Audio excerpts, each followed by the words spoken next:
你们没有狂野的时候，只有在洗澡的时候狂野。有木头。是，你们会给自己释放过，有吗？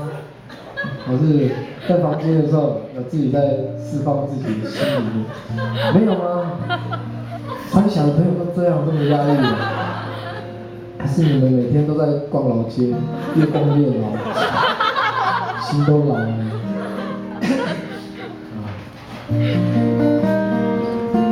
我唱一首我妈妈教我唱的第一首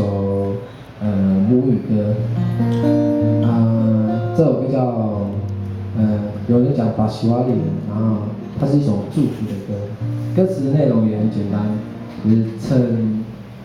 意思大概是讲说天还没有亮之前，我就起床了，然后准备要离开家，然后看到还在睡觉的家人，以前是睡大通铺嘛，阿美族说，然后希望他们保重自己的身体，然后不要太想我，是一个很奇妙的祝福，通常都是还在家里面的人祝福要离开家的人，可是这首歌是反过来的，就是离开家里面的人要祝福还留在家里面的人，然后也希望他们不要太想念这样。其实阿美族是一个，我们常常会有一个聚会叫巴比信，很重视家族的一个观念。祝福歌也祝福各位，我要离开三峡，准备赶场。